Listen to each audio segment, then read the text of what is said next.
You're listening to PolyCast, an official podcast of Apolyton Civilization Site. We're talking about Civilization Revolution. I am Daniel Quick, known as DanQ on the forums, and I'm joined by Wouter Snijders, known as Locutus. Hi.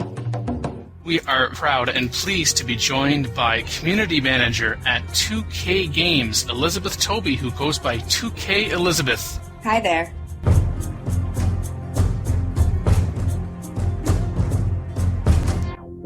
I'm Elizabeth Tobey, and I'm the community manager at 2K. Originally, we were based out of New York City, and I started as the community manager when we created this position for the company in November of 2006. And we just recently relocated out to the West Coast in Novato, California, which is a little bit north of San Francisco. Right now I'm working on Civilization Revolution as one of my main games, which is, bringing all the fun stuff to the fans, giving you updates and contests and everything that you could dream of for a game pre- and post-launch. So you're the community manager for CivRevolution. Can you provide us with a brief description of CivRevolution in your own words? Civilization Revolution, to me, is the new console version of Civilization. It is not the next Civilization. I want to say it's a sister or a cousin to the Civilizations that we know. It's a really fast-paced, addictive game that you can play single-player or multiplayer on the consoles, which means PS3, 360, DS, over and over again. It's the same kind of Civilization that you would imagine on a PC, but of course it's now on the console. Be able to do a game in one or two sittings rather than those huge epic ones, but without losing that joy and addiction of actually creating your own civilization and those epic battles of moving your armies across and, wiping out your opponents.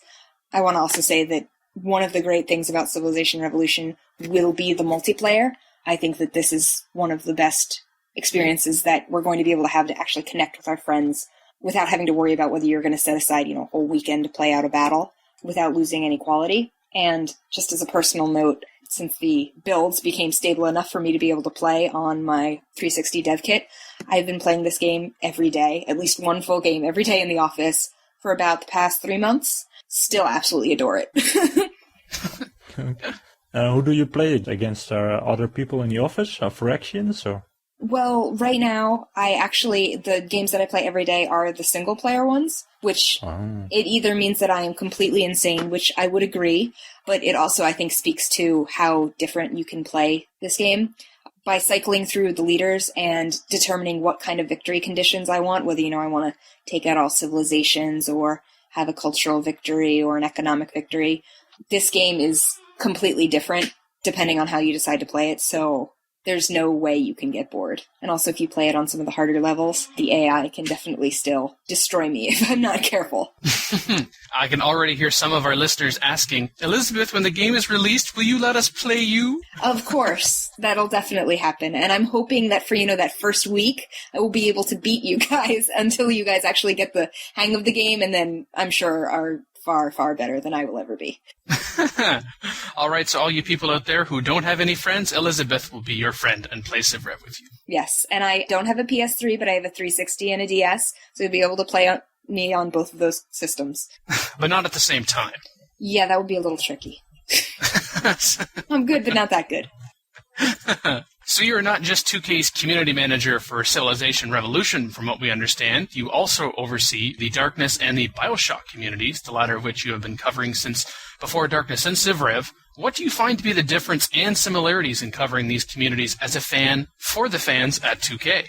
I believe that fan communities and community management isn't just pre-launch. I think that post-launch is just as important and probably more important than all of the pre-launch stuff that you can do, because while people are very excited to hear about what's going to come, the real support and the real fan interaction happens after everybody gets their hands on the game. So I don't believe that communities ever end. They get quieter, in the months and months after release. People may move on to their new favorite game, but definitely BioShock will be a community that I think I support for as long as there is a community, which hopefully is forever. The difference between the communities, I think, is obviously you want to focus on what the game is. So it's not like you can take a cookie cutter website or say, these are the updates that I always do. These are the podcasts that I always do. This is the screenshot that I will always give them. Because you really have to tailor it to what the game is. And when you look at something like Civilization Revolution, it's about strategy. It's about, well, now the beauty of the graphics. It's about the replayability. It's about how new and innovative the different victory conditions are or the leaders.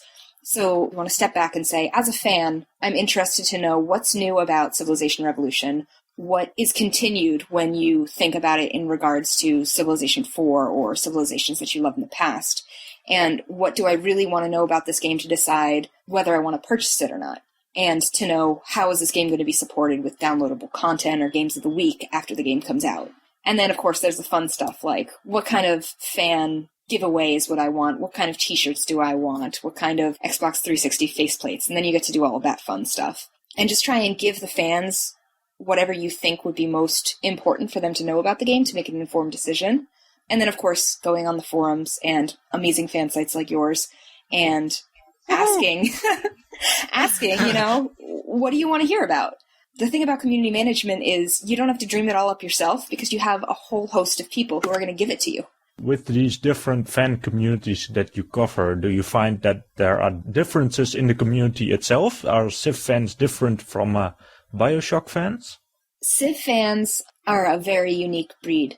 I think that you guys are the most in-depth fan communities that I have ever experienced. Obviously, Civilization is an established brand, whereas BioShock was pretty new. I mean, it came out of the thoughts of System Shock 2, so there were some fan sites already set up, but BioShock was a new thing, so that was completely different. But Civilization has so many fans who know so much about the game, so much about the strategy, so much about every single unit, and have so many unique playstyles that this kind of community is so in-depth and interested to learn and interested to ask questions and so well-informed about the game and ready to soak up any kind of information that they can get.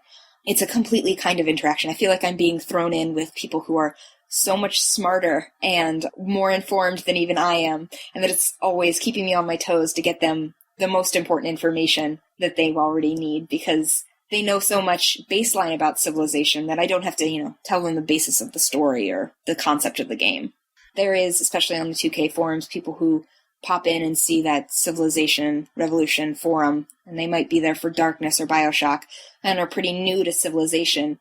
So there are those kinds of people that I still get to talk to, but when I come onto your forum, I'm not going to be saying Civilization Revolution is a turn-based strategy game. You guys already know that. Yeah. You are no stranger to podcasts, starting with your guest appearance on the Rapture Gazette podcast last year. Is there anything on the following topics that you answered in it that you have changed or want to elaborate on since you recorded it? I mean, how you came to work at 2K, your general duties as a community manager with your favorite and least favorite part of the job, and the Cult of Rapture website. In particular, will there be a Cult of Sid site or something along those nature? That's a very large question. Yes. How I came to work for 2K, for those who didn't listen to the Rapture Gazette podcast, is I was actually an avid gamer working in .com marketing, and Jason Bergman, who is the producer of this game, actually is a good friend of mine. And when they were creating the community manager, because I did a personal gaming podcast just for fun, because I was active on a gaming forum and website. And still do. Right? Yes, still do both of those. The personal podcast right now is sort of on a hiatus just because I'm really slammed at work and barely ever in this state. But when I am, I record it. So he said, Elizabeth, you sound like you'd be perfect for this job. You do a lot of community managing in your spare time just with these gaming people that you hang out with. Why don't you apply? I actually laughed when he asked me to apply because I thought, a million people would apply for this job, and it's sort of not a job. It's kind of almost feels like it should be like a hobby or something that I should be paying someone to let me have the privilege to do. I get to do what I absolutely love and adore every day, which is interact with fans who are passionate about games, give them what they want the most of, think up cool things to talk about the game and to celebrate the game, and obviously get to play these amazing games before they're released and give meaningful feedback, and to reach out to fans if they have feedback and say, to the development team or the producers, hey, this is what's going to make this game more awesome. I want to say that it's a fan advocate job, and being a fan first above anything else, that's just sort of a dream come true to have that opportunity. So I think I've described my favorite things about the job, which is pretty much everything.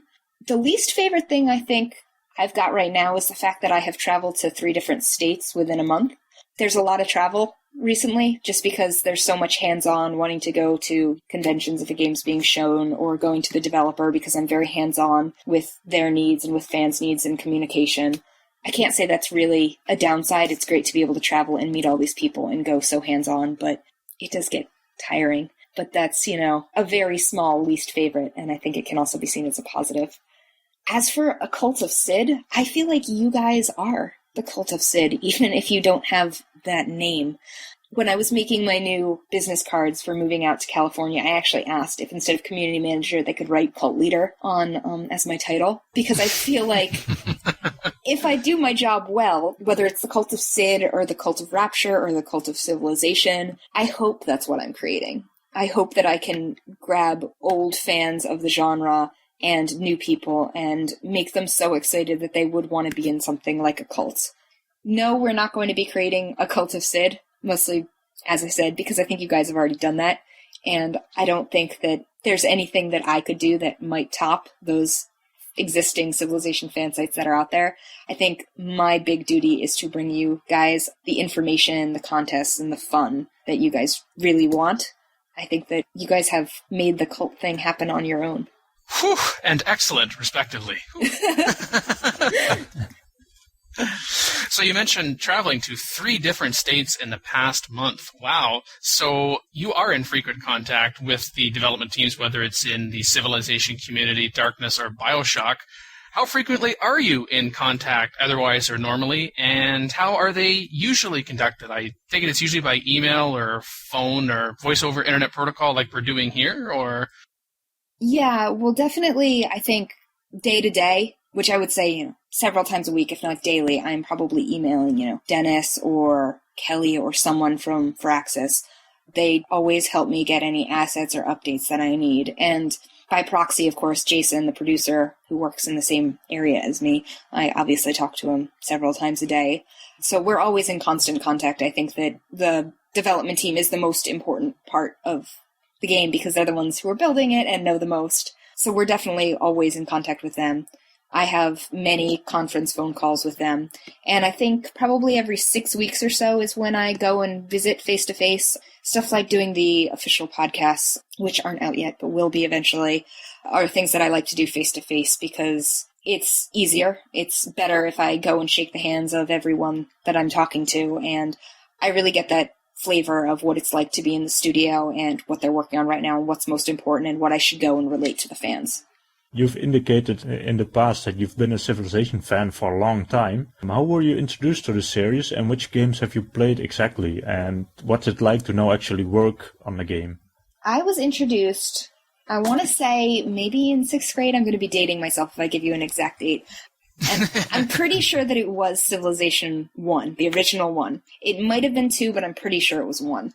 And I was over at one of my best friend's house, and she goes, you really like SimCity. Do you want a game that's going to rock your world? And she turned on her Mac, and we started playing Civilization, and I was like, oh my god, give me these CDs, or discs probably in those days. I'm taking this home. And until I got to buy it for myself, I was that person that, how there would be those pop-ups that would be like, explain on page 68 what this unit is or something, and if you didn't get the question right, like one of your units roaming would die. I had like a notebook that would write down all the answers until I finally went out and bought the game for myself. That was the game that made me demand a computer in my bedroom so I could play it till all hours of the night. And I have always bought every Civilization the day of their release and every expansion pack. And whenever I travel with my Mac, I have Civilization Warlords permanently in the CD-ROM so that I can always play it if I have any downtime. So I guess tying into that, what is it like to work on the series? It's kind of a dream. I remember when I was there, I guess earlier this month, when Dennis went and had me meet Sid for the first time. I walked into his office not realizing I would be meeting him right then, and I am so glad because otherwise I would have gotten that, that giddy schoolgirl, shaking, like palms sweating, not knowing what to say to him. Because how do you meet someone who's, since you've been, in middle school, has been your idol and you think is a genius? And what do you say to him? Hi, I get the pleasure of being able to work with you and speak with you and talk about this amazing thing that you're creating that I think is the most awesome video game ever. It's really a treat to be able to work on your favorite video game and know firsthand all the stuff that you as a fan would want to hear about.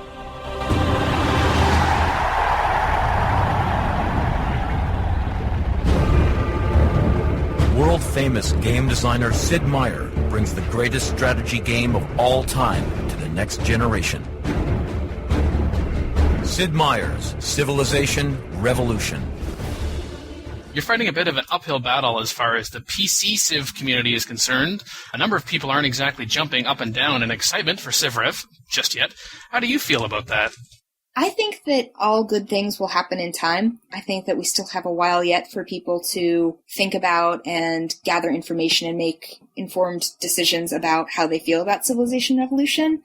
I don't think that in the end it's going to be an uphill battle. I think that once, we start getting weekly updates out there, people will understand really what Civilization Revolution is going to be all about. And if they own a 360 or PS3, whether they want to get that, or if they have a DS, whether they're going to want to get it then. I think that the PC community will realize that this game is a great addition to the Civilization family, especially for anyone who owns a DS, which I think there are a lot of PC players out there who do. They're going to realize how amazing it is to, go on your lunch break and be able to play a game of Civilization Revolution, then close your DS lid and go back to work, do an impromptu party with some friends, or play it on the train going to work, or on a Friday night being able to have an epic battle on your television with 4 different friends. I think that it's going to be seen as something that's not replacing in any way a Civilization 4 or Civilization 5. It's just a new and a different twist on Civilization that I think a lot of people are going to enjoy when they finally get their hands on a little bit more information about it. Well, I know in the little bit of time that I had to play the game when I was at Firaxis last fall that I was loving it, and I was a bit of a skeptic before I started reading about it, and still wasn't quite sure when I started to play it, and I'm still going through withdrawal, not having been able to play it for some time. I have to say, I can't say that I am as good as I'm sure you are at Civilization 4. I don't know all the perfect strategy. I'm more of a gut instinct play and replay until you don't get killed completely. And I was worried about how they'd be able to encapsulate the feeling of the game in Civilization Revolution. And pretty much from the first time I picked up the controller and started playing on the 360, I was addicted. And it's a different game with the same feeling, but it's no less of a challenge and it's no less of an experience. I think that it's one of those things that you really have to, start reading about the victory conditions and the leaders and the movement and the units to really understand why I speak about it so passionately, but it's the kind of game that you're not going to get tired of. I mean, as I said, I've been playing it for 3 months, and I miss it on weekends when I have to go home and don't go into the office. As far as building an audience is concerned for CivRev, are you aiming after the existing PC fans, or are you mostly looking to sort of find a new audience among console gamers? I think there have been some turn-based strategy games before. I mean, one of the things that I'm playing on my DS right now is the new Advance Wars. But I do think that there is a lot of room in the console market, DS, 360, PS3, for an amazing, addictive, single-player and multiplayer experience of a turn-based strategy game.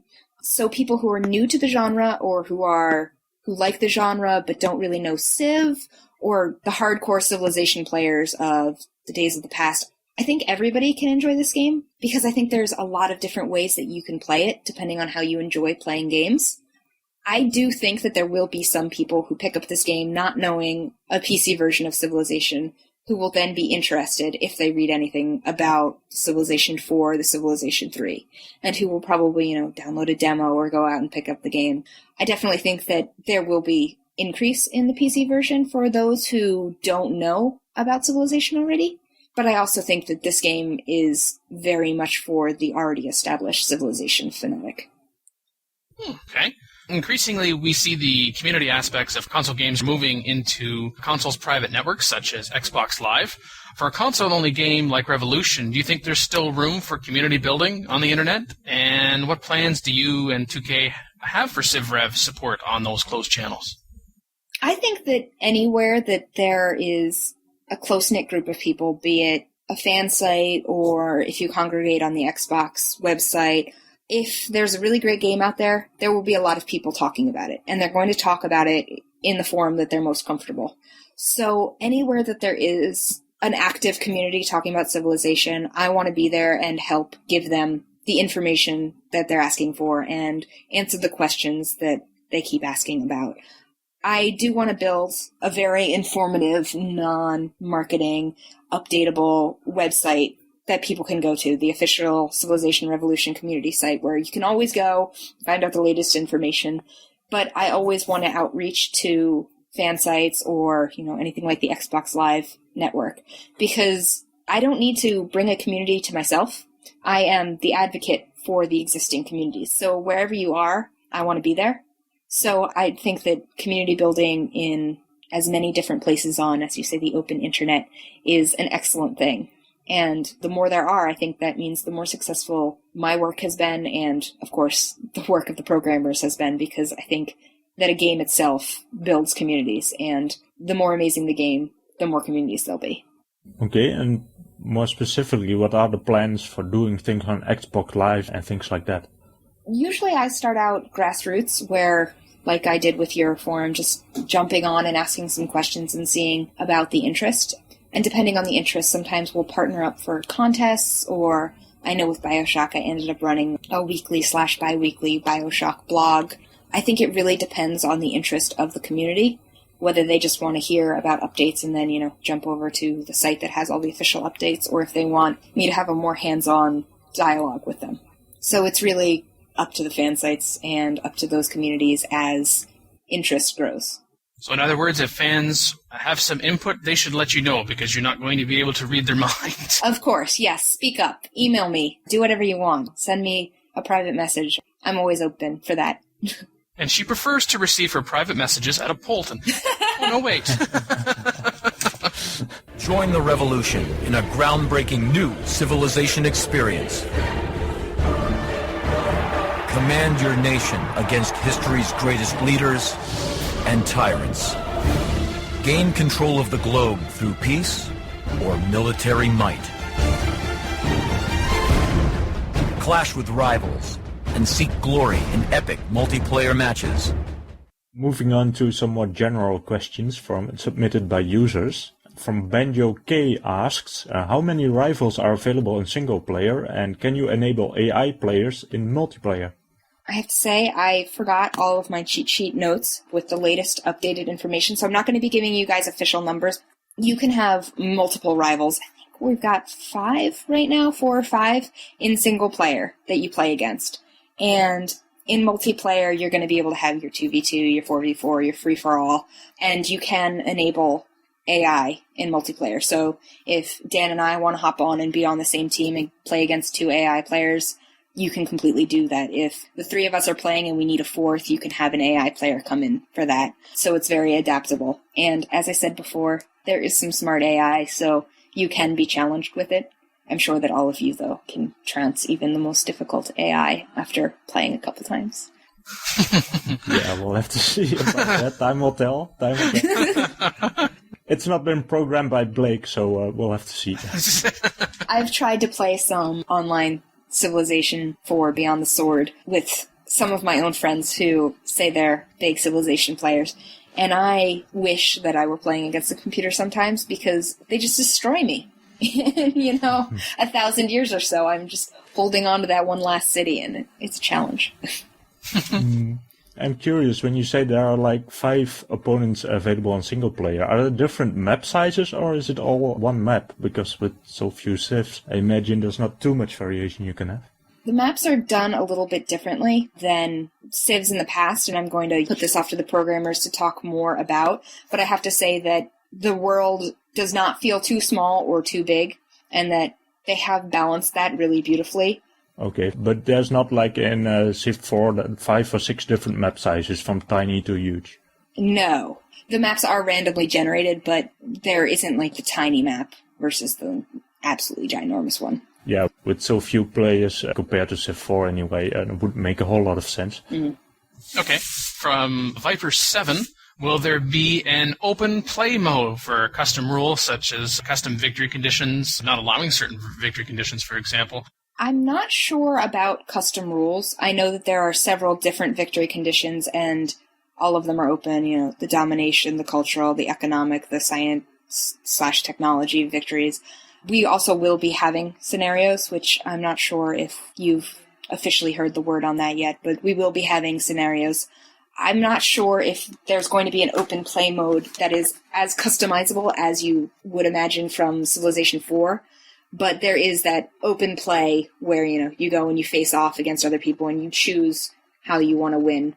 Okay, cool. And any news on what kind of scenarios? Can you talk about that at this point? I don't have the specific scenarios that they're going to be, but there are going to be them in the shipping game. I'm sure they're going to be awesome, and I'm sure as we get more finalized details about them, I'll be able to convey it to you guys. So stay tuned. Okay, cool. Yeah. Yeah, I think a lot of people are interested in that. So a couple of months ago, your colleague Jason2K indicated that DS screenshots were not available yet because artwork had to be replaced. Are we any closer to seeing DS screenshots and maybe a DS-centered preview? I was told on Friday that we just put out a whole bunch of DS screenshots. Our artwork is coming to being completely finalized, and the DS screenshots, I think, look really nice. You will be seeing DS-centered previews coming along from different sites in the future, because I think that it's one of those things that, of course, a DS is going to be a completely different playing experience than a 360 or a PS3. And even though the game is exactly the same across all three of those platforms, knowing how you play it and how it will look on the DS, I think, is important to people. So we're definitely going to be spending a lot of time talking about how the DS looks and feels and how you play it in the future. Still on the DS for a bit, Dojo Boy had a question. He said, how will save games be managed, particularly in regard to downloadable content, such as the Game of the Week? Jason had a very awesome answer for me that I'm going to botch. But there are multiple save games on the DS cart. So just so you guys all know, it's not going to be like you can only save one game at a time. You're going to be able to save multiple games. And the way the Game of the Week works is it's an upload. So after you play your game, you can upload the content. So you can upload your stats and replay the game over and over again until, you get the ending that you're happy with and you get the best stats you can. So over the week, you can play it as many times as you want. I guess the answer to that question is because there are multiple saves, this shouldn't be a problem. So you just upload the stats of your game, or you actually upload the game itself for checking? You don't have to upload the game itself. You upload the stats when you're done with it. Again, the technical people who know a lot more about how this actually works should give you the more in-detail response to this. But it's an upload that, compares against everyone else who's been uploading their information. So when you're done, your stats will be uploaded and compared against everyone on, those Game of the Week leaderboards that we'll have. Dennis Shirk of Phyrexis indicated last November that a demo for Revolutions was coming in spring 2008. Can you give us any more details about that, including on what platforms it will be available? Yes, the demo is coming, so you guys will all be able to get your hands on some Civilization Revolution before it actually comes out. It's coming out for the 360 and the PS3. I don't know how many more details we have right now, but I know there definitely will be a demo for everyone to try out. Okay, I was wondering in terms of limitations of the demo, would you be restricted to certain levels of play or only be able to play to, say, a certain turn, or? I'm not completely sure about that yet. I think we're probably still discussing the best ways to do that, or if they've already decided. I don't know yet, but I know it's going to be a pretty nice slice of Civilization Revolution, so you can really get into how the game feels and what it's all about. Okay. So the release date is still just spring. You don't have any details yet. Yeah, no exact date yet. Soon. We'll be screaming it from the rooftops. Discover new technologies that will take your civilization from the dawn of man to the space age.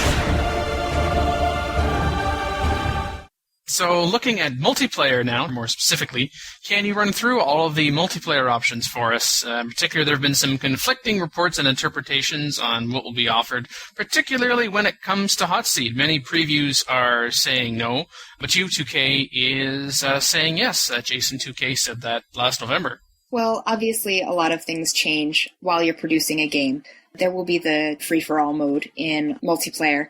There will not be hot seat anymore. Mostly we were just trying to get the best experience and, have the best balance. And Jason, again, will have a much more eloquent response to why there is no hot seat. But it's one of those things that when you're trying to focus on the most fun parts of the game and making it the best experience possible, you want to make sure you have your strongest parts. And hot seat was pretty much seen as, and through conferences and testing and all that stuff, something that we decided not to do. But there is the free-for-all play in multiplayer. Ah, okay. Because I remember even in my own preview of Civilization Revolution, people were asking about that, and I was saying no, and then when I saw Jason's answer, I believe his answer came after I was at Firaxis, so I thought, uh-oh, now I'm out of date, so I thought, I'll ask you, so... Yes. Jason said that there was going to be a hot seat for a while, or it was in the planning stages or something, but in the end, it's not going to be there. But we're going to have, of course, free-for-all. This is a question from Unorthodox. I understand there's several multiplayer options on the DS. Multiplayer where one person needs the game, but you both need to be in close proximity. Multiplayer where both or all need the game, but you both need to be in close proximity, or multiplayer over a Wi-Fi connection. Which ones will CivRev utilize on a DS? The DS for multiplayer will have two different ways of playing. You can play it over Wi-Fi, which is connecting on the internet to either friends or strangers to match up. And you can also play locally, which is people playing all in the same room. When you are playing all in the same room, you guys will all need to own a copy of the game. Just because of how much data and how in-depth this game is, it's not the kind of game that you can have one cart and everybody plays off of that one cart. But you can play both over the internet and both locally. All the different kinds of multiplayer that we've already discussed.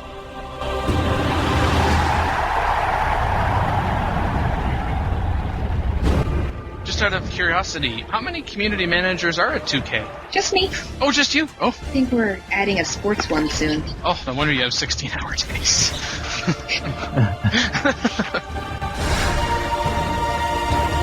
Now looking at modding, answered the first part of this already, which was the decision made on scenarios, and that yes, there will be scenarios. There would also not be a level editor due to resources required in scheduling limits. So does no level editor mean, say, a no world builder or XML or an SDK a la Civ 4, or...? Again, this is something that the other people will be able to elaborate on and make you guys much happier. But there won't be a level editor, and there's not going to be a world builder. When I talked to Jason, he said, this is a very different game, built a very different way than Civilization 4. So really having this work and having people use it because, it's on the DS or the console didn't really make sense. But of course, we are going to have the scenarios as the first part of the sentence says. Okay, so no world builder strategy for Dan and CivRev. I won't hurt the messenger, Elizabeth. I won't hurt the messenger. Thank you.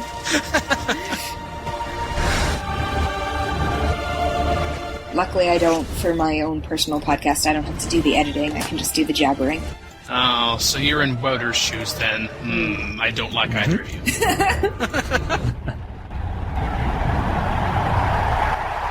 We move on to some more general industry-related questions. What's it like to be a woman in the game industry, which is so dominated by men, both on the side of the developers and publishers and on the side of the community? Do you feel you get treated differently, or that you have to prove yourself more?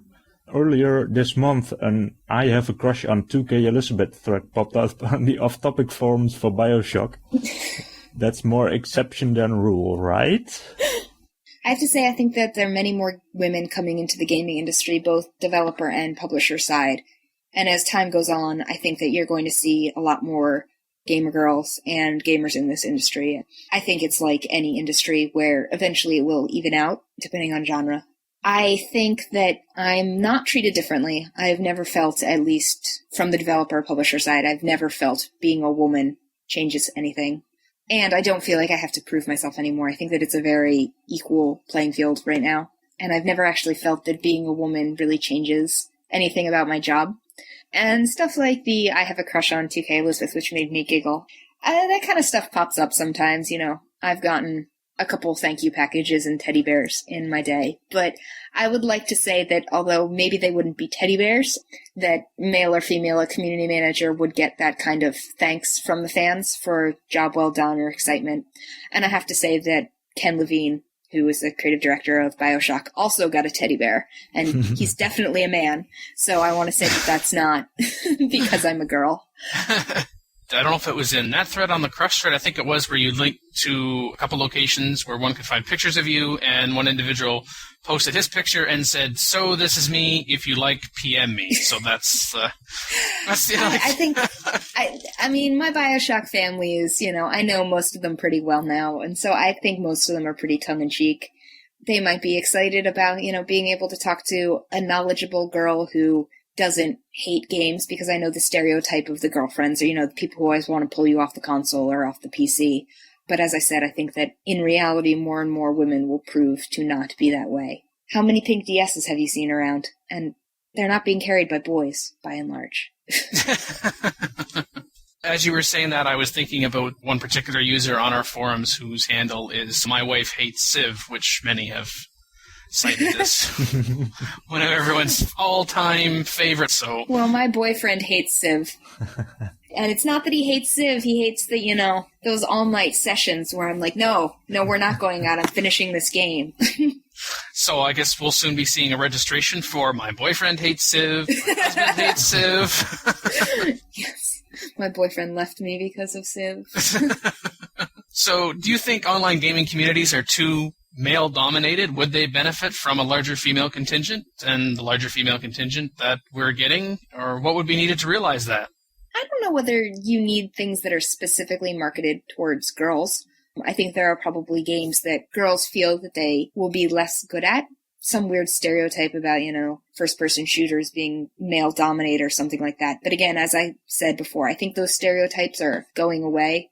I know a lot of girls on a Counter-Strike server or a Team Fortress 2 server who can kick the ass of the guys. I think that, again, females, as they reach out and get into this world, because video games are just becoming so much more prevalent in society and this culture, and they're more mainstream and universally accepted, that the larger female contingent will come to all these kinds of communities naturally. As girls play it more, you will see the girls who are amazing and the girls that are, just average, and it will even out with the whole gamut of male players that are anywhere from so-so to amazing. Or those who are less than so-so to amazing. What advice would you give women specifically, or anyone in general for that matter, to break into the game industry as a career? That's a good question. I think I'm going to answer this question for everyone across the board. I think that having a love for games and a healthy respect for the industry and a healthy respect for the publisher or developer you're looking to be hired by is crucial. I always respected 2K, which is why it was so amazing to work for them. And, even after those 16-hour days, I'm still really happy because there's pretty much nowhere else in the world I would rather be than at my company doing my job. And that's not marketing speak. It's really a joy to work here. I think that to break into the industry, you want to have a good background. I don't think that you necessarily have to go and major in, video game design or go to one of those video game schools. If you want to be a programmer, do a lot of programming, know a lot of languages, play around making mods for games that you're interested in or building small games yourself. Make yourself a portfolio. If that means that you go and you program for company X that has nothing to do with games for a while you work on your dream, go for it. Just keep your eye on the prize. If you're looking to get into being an artist, again, work on concept art for other things. If you can get into that into some sort of related field, just keep trying to build your resume, build your portfolio, and in your spare time, practice to get better. I don't think that you have to specifically major video game concept art or anything like that to get into the industry. I think it's about passion and quality of work, and no matter what your subject is, those looking at your work will recognize that. Earlier this month, you got to travel to Firaxis Games' office in Hunt Valley, Maryland for a whole week to meet the CivRev development team. How was that experience, and what are your thoughts on the game so far? Luckily, when I got there, they said, "Do you want us to set you up with an Xbox so you can play some of the game?" And luckily I got to say, no, I have one in my office. I know all about the game. I'm a huge Civ player, so they were excited about that. It was a great experience. It's an enormous office, so many people. I didn't get to meet a lot of the people for very long because, as I said, they're working very hard and very long hours to make the game as perfect as possible. But it was a really great experience. I think that developers, programmers, they're all such friendly and fun people. I love traveling to their offices because it just feels like this little home away from home, this very tight-knit community. I really enjoy that feeling, and they're so accepting of me, jumping in, never having met them before, just being there for a week. You really get to learn a lot, both personally and professionally. So in that week, what did you do specifically? Did you just meet with people? Did you play the game? What did you do exactly? We were actually working on a couple projects that you'll be seeing in the future. I was gathering a lot of assets. It's often easier for me to go and pick everyone's brains for the updates that I want for my community site, which should be up soon. Also working on, as I said, podcasts and stuff like that. There was some hands-on with the game, but also just, meeting with the team and hammering out my entire community plan and letting them know and giving me feedback. Scheduling all the fun stuff for you guys. Cool. Woohoo! So in case anyone missed that, the names of those other games were and oh, we got that. Call in today. In North America, the number is 301-637-7659. That's 301-637-POLY. In Europe, 44-121-288-7659. That's 44-121-288-POLY. You can Skype us at the PolyCast or email us at polycast@apolyton.net. For more information on PolyCast, log on to the series' official website at polycast.apolyton.net.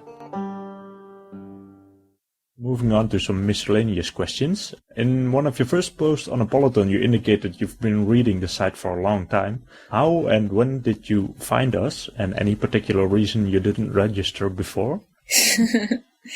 I do not have a double login. I was not posting before. I found you guys because I was reading strategies. Civilization 3, for some reason, was kind of difficult for me, which is when I found your site. So I was trying to find strategy. A lot of your guys' strategy made my head hurt because it was so in-depth. And I kept reading it, especially when Beyond the Sword came out, because that has such a different feeling and gives so much more to the game that it's always good to read what other people who love the game are doing and how they play it and what they think is the best way to be. But no, I didn't register because I always felt that I had nothing worthwhile to add, that you guys had so much already covered that I was just happy reading and, leeching all of your knowledge. Back to podcasting, you're involved in a joint venture of your own about gaming in general, and mentioned a little earlier, with a tone that's different than in your communications as a 2K community manager, I understand. Tell us a little bit about this show and where we can find it online. You guys are embarrassing me. The podcast is called Played. It's playedpodcast.com. It's me and two of my friends, Mark and Chris, just basically gabbing about games and video game news. Chris is actually the editor-in-chief of a gaming news website. We all got together, I guess it was last year. Maybe it was 2006. I don't know. It was a while ago. Just, talk about games. There weren't very many informal, just normal people-related podcasts out there. Mark doesn't work in the industry. When I started, I didn't work in the industry. Just our opinions about games coming from three very different people. As I said recently, our podcasts have been very sporadic. We're going to try and get back into that. I must say that I'm the main reason that we don't podcast that often because I'm never around. So it's basically me just talking as me and them heckling me a lot. And that's how you can find it if you really want to go looking. If I recall correctly, I think you guys started in October 2006. First episode came out. Oh, jeez. I guess. The same month the first episode of PolyCast came out. That's a little scary. Oh, wow. I'm sure you guys have way more episodes. I think we only have 30 or something. We used to do it once a week, but now I feel like we're lucky once a month. Well, we used to be bi-weekly. We're pretty much the same in episode number. You guys are at 32, I see now. The last one was released just last week, I see. 2 weeks ago. Maybe you weren't on that. Oh, yes. No, You're only a couple of numbers behind us. Okay, I'll try and catch up. Well, we're weekly now, so it's gonna be harder. Yeah, we've split in a way. We've got 2 podcasts now. Oh, excellent. Yeah, we've got PolyCast for strategy and ModCast for modding, so... Yeah. Oh, nice. Oh, right. Yeah. I'm not a modder. No way. Like you'd have time. Guess I could do it at work. It's work, right? I guess, if you work at 2K. You mentioned at the time that you started the Play podcast that you weren't working in the industry. Where were you working before the 2K community manager position? I'm not going to obviously name the company, but I was working it was a health-related website as the email marketing manager. I was revamping their email to customers and redoing their website and redoing their community, which is one of the reasons why when Jason saw that the community manager position was being created, kind of yoinked me from that job. So I do have a background in writing, marketing, community.com, internet-related goodness. The reason why Mark picked me for the Played podcast is because on this gaming website that I go to, just in my spare time, I was a very outspoken female, and he wanted a female voice to round out his crowd. So he shot me an email, and I was like, okay, that sounds like fun. Let's do that. Have you listened to PolyCast in the past, and would you like to appear again in the future? Yes, I would love to appear again in the future. Hopefully a little bit down the line when I have some more fun and interesting stuff to talk to you about. I have listened to PolyCast in the past. I think, didn't you guys have a segment that was about girl gaming at some point? Yeah. Maybe around Christmas, was that? Yes, our Girls Playing Civ Christmas special. Yes. I listened to that. There was one several months ago. I can't remember what. It's kind of embarrassing to say. I don't listen to podcasts regularly, between talking on them all the time, and when I'm home, I'm not usually listening to something. I'm usually trying to read a book or stay away from the computer. So I'm not a huge podcast person, but I really did like your girl gaming segment. So I give a big thumbs up to that. Woohoo! You weren't the only one, but still good to hear. Yeah. And Elizabeth is now going to tell us that part of her revised New Year's resolution is to listen to PolyCast more. All right, well, thank you. Yes, definitely, for sure. So is there anything about CivRev or otherwise you want to touch upon that we haven't already? I'm just going to advise people to hopefully visit your sites in the coming months, because I'm hoping to partner with you guys to get you guys some cool information. And also, I hope that you guys announce when my official site comes up so that you guys can all hear what Civilization's really about and be able to get your hands on some more juicy, meaty updates. So you can really get your informed decisions, love or hate Civ Revolution right now. I'm sure you're going to hear a lot more about it in the coming months so that you can form, hopefully, a positive opinion of it. Have you been reading my CivRev preview? You knew I was probably going to ask that question. Yes. Of course.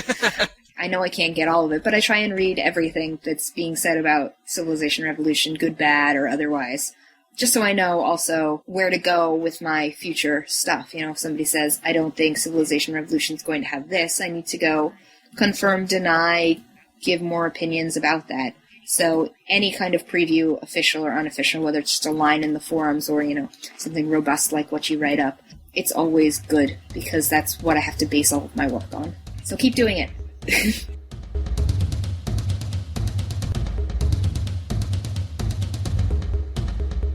For 1 free month of Apolyton Plus, what's the name of the latest part of my preview? Oh, gosh. Are you quizzing me? Well, see, this is a bit of a trick question, which I will reveal once you answer it. Oh, I don't know the answer. I don't know the answer. Well, that's okay, because you already have the advantages of Apolyton Plus because you're with 2K, so... It really wouldn't be any more than you already had, but that's okay. That's okay. It's encounters. I just saw it. I was just about to tell you because I just loaded up your site. Exactly, so did I. Well, everyone who is quizzing themselves listening to this, you can give yourself a check mark if you got it right, or you can give yourself an X like Elizabeth and Wouter just had to do. Aww. Well, Elizabeth, thank you very much for taking the time to appear on PolyCast and answer our number of questions. Yes, thank you for having me. It was really a lot of fun, and I'll definitely hopefully be back to talk to you about this more. I know we've been talking about CivRev, but just briefly on Civ 4, someone said in a certain forums that their favorite Civ 4 unit was a spy because they are stinky bastards. Who said that? Oh, gosh. You're putting me on the spot here. I don't know. I remember seeing that, though. That would be you who said that. It was me? Yeah. Oh my gosh, I'm so embarrassed. No, that's okay. I have to say that I think that horsemen are my favorite units this week. Oh. Maybe knights. Okay. Yeah.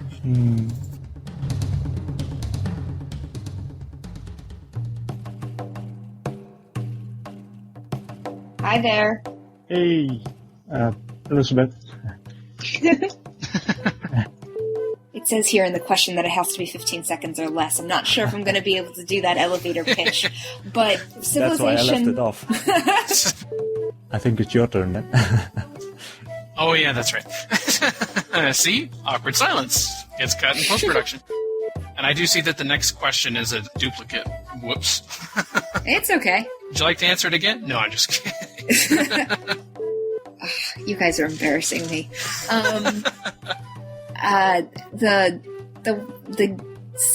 See, I'm stuttering now. The server is being slow then. I have to look into that. That would be the hundreds of thousands of people logging onto the site every day, Wouter. What are you talking? Of course. We've been doing so well not to have too many awkward silences, but at the end of the conversation, it's like, should I go now? I don't know.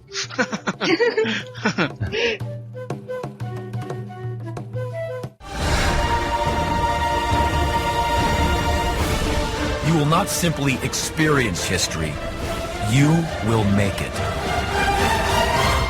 Sid Meier's Civilization Revolution.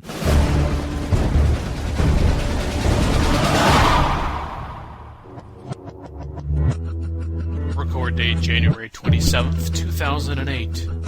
Soundtrack courtesy Civilization 4, Warlords, Beyond the Sword, and Civilization Revolution. Copyright 2008, Apolyton Civilization Site at apolyton.net.